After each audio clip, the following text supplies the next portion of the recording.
A Psicogênese da Língua Escrita, Emília Ferreiro e Ana Teberoski. Muito antes de saber ler um texto, as crianças são capazes de tratar o mesmo em função de certas características formais específicas. Exigir 3 letras como mínimo para que algo possa ser lido, ou exigir uma variedade de caracteres, são exigências puramente formais que nada têm a ver com o suposto pensamento concreto, que não deve ser confundido às operações concretas no sentido piagetiano. Com menos de 3 letras, não se pode ler, ou com letras repetidas, tampouco se pode ler. Ou uma letra isolada se converte em número, não são noções socialmente transmitidas. Então, esse seria o pensamento das crianças.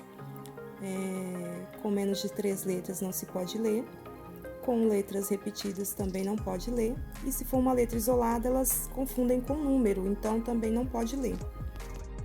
Abordando a distinção números, letras, sinais de pontuação e o reconhecimento da orientação convencional da leitura, estamos no terreno dos conhecimentos socialmente transmitidos e altamente convencionais. Para Piaget, a função semiótica aparece durante o 2º ano de vida, continuando em outro nível, as ações sensório-motoras iniciais. A linguagem, o jogo simbólico, a imitação, a imagem mental e a expressão gráfica envolvem a função semiótica. Na posse dela, a criança é capaz de usar significantes diferenciados, sejam estes símbolos individuais ou sinais sociais. A função semiótica ou simbólica consiste na representação de um significado qualquer para o mundo que o rodeia. O texto é considerado como uma etiqueta do desenho. As crianças consideram tanto o texto como o desenho que dá para ler. O texto serve para ler o que o desenho representa. No nível 1, escrever é produzir os traços típicos da escrita. Quanto à interpretação, todas as escritas se assemelham, o que não impede que a criança as considere como diferentes. Cada um pode interpretar sua escrita, porém não a dos outros.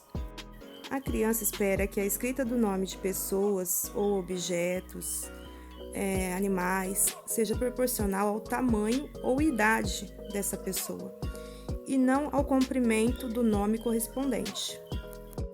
No nível 2, para poder ler coisas diferentes, deve haver uma diferença objetiva nas escritas, que seria o período pré-operatório. No bloqueio, aprende-se a escrever copiando a escrita de outros. Na ausência do modelo, não há possibilidade de escrita. No nível 3, está caracterizado pela tentativa de dar um valor sonoro a cada uma das letras que compõem uma escrita. A criança passa por um período da maior importância evolutiva. Cada letra vale por uma sílaba. É o surgimento do que chamamos a hipótese silábica.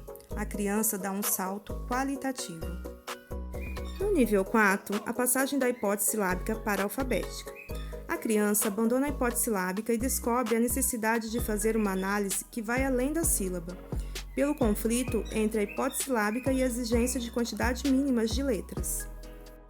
O conflito entre a hipótese silábica e a exigência de quantidade mínimas de caracteres torna-se mais evidente quando se trata da escrita de nomes, para os quais a criança não tem uma imagem visual estável.